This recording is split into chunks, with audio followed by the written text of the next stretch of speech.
Assalamualaikum warahmatullahi wabarakatuh.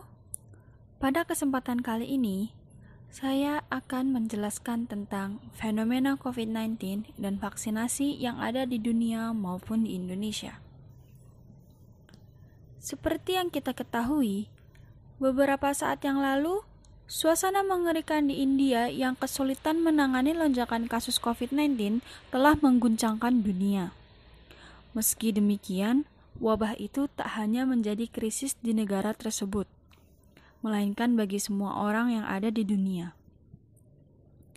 Pandemi menyingkap betapa saling terkoneksi dunia ini. Jika suatu negara mengalami tingkat penularan tinggi, maka kemungkinan akan menyebar ke negara-negara lain. Bahkan, dengan pembatasan perjalanan sekalipun dan berbagai tes serta isolasi, infeksi tetap bisa terjadi. Dan jika seseorang baru tiba dari tempat dengan prevalensi sangat tinggi, kemungkinan besar ia akan membawa serta virus itu. Sebagai contoh, dalam penerbangan baru-baru ini dari New Delhi ke Hong Kong, sekitar 50 penumpang terbukti positif COVID-19.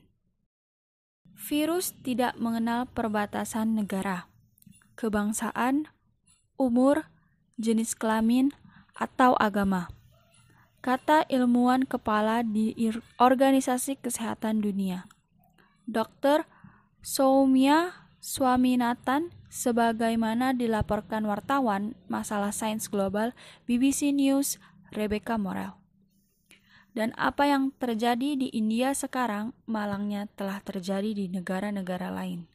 Lanjutnya. Tidak bisa dipungkiri, jika Indonesia bisa dikatakan tertinggal dari beberapa negara yang ada di dunia dalam konteks penanganan COVID-19. Oleh karena itu, Indonesia menerapkan program sosialisasi yang lebih efisien untuk menghambat penularan COVID-19. Salah satunya yaitu dengan sistem transparansi data, di mana pemerintah menggunakan data pribadi setiap warga negaranya untuk melacak atau melakukan tracing terhadap siapa saja yang berkontak dengan pasien COVID-19 dan riwayat perjalanan orang yang terkonfirmasi positif COVID-19. Dengan jaminan pemerintah kepada setiap warga negaranya bahwa data pribadi mereka tidak akan dibocorkan atau diberikan kepada lembaga dan instansi lainnya. Untuk target dari program sosialisasi ini sendiri sudah dipastikan adalah warga negara Indonesia.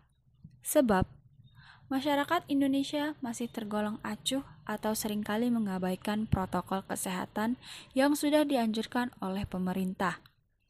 Media yang akan digunakan untuk mensosialisasikan program tersebut yaitu media sosial serta media massa.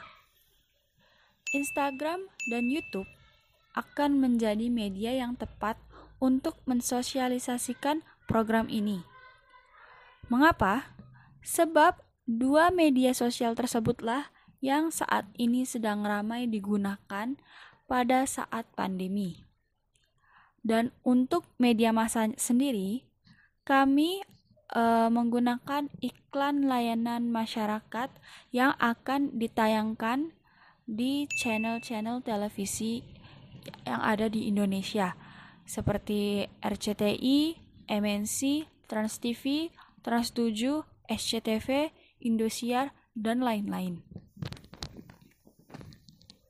Program ini akan mulai disosialisasikan pada bulan Agustus 2021 dengan jangka waktu selama 5 bulan, hingga akhir tahun 2021.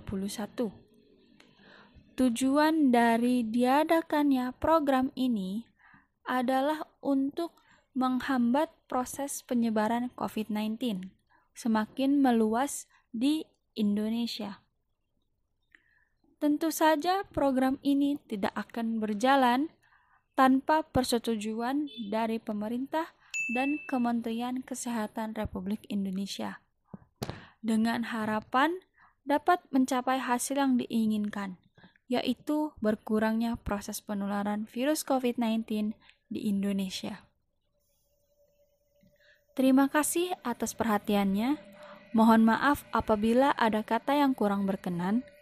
Akhir kata dari saya, wassalamualaikum warahmatullahi wabarakatuh.